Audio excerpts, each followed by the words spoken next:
TV screen પરના વહેતી નદીના દ્રશ્યો જોઈને આપ કુદરતની મહેરબાનીથી આનંદ વિભોર થઈ જશો, પરંતુ વાસ્તવિકતા એ છે કે આ દ્રશ્યો પાછળ હાડમારી ઉડીને આંખી વળગી રહી છે. હા, શામળાજી ખાતે મેશ્વો નદી પરનો કોઝવે તૂટી જતા આ બહેશરપુરા ગામના લોકો મુશ્કેલીમાં મુકાયા છે. ખાસ કરીને આ કોઝવે તૂટતા આ ગામના વિદ્યાર્થીઓનો શિક્ષણ સાથેનો સંપર્ક ખોરવાઈ ગયો છે. આ કોઝવે ધોવાઈ જતા અહીં વાહન વ્યવહાર સદંતર ખોરવાઈ ગયો છે, જેને કારણે વિદ્યાર્થીઓને મુશ્કેલી પડી રહી છે. સેમ 1 માં ભણું છું. અમારે અહીંયાથી આવવું પડે છે અને પરીક્ષા હમણાં ચાલુ થવાની છે, તો અહીંયા પુલ તૂટી ગયો છે, તો અમારે કંઈ સગવડ નથી, બીજો કોઈ રસ્તો નથી, તો અમારે અહીંયા થઈને જવું પડે છે. તો આ પુલ જલ્દીથી બનાવવાની વિનંતી કરીએ છીએ.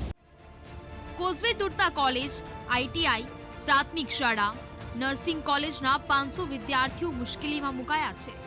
જ્યાં સુધી આ કોઝવે રિપેર ન થાય ત્યાં સુધી એસટી આવી શકે તેમ નથી. આથી વિદ્યાર્થીઓને 4 કિલોમીટરનું વધારે અંતર કાપીને શૈક્ષણિક સંસ્થા સુધી જવું પડી રહ્યું છે.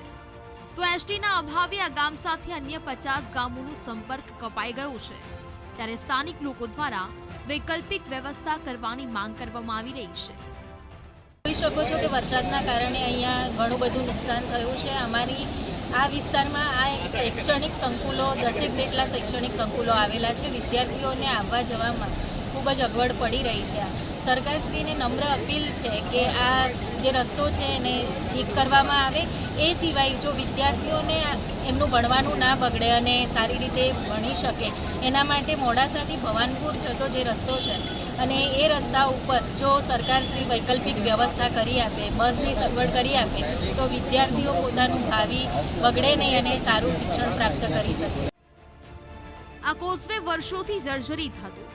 ચોમાસામાં અહીં ગાબડું પડે તેવી પૂરી શક્યતા હતી, પરંતુ તેમ છતાં તંત્ર નિંદ્રામાં રહ્યું.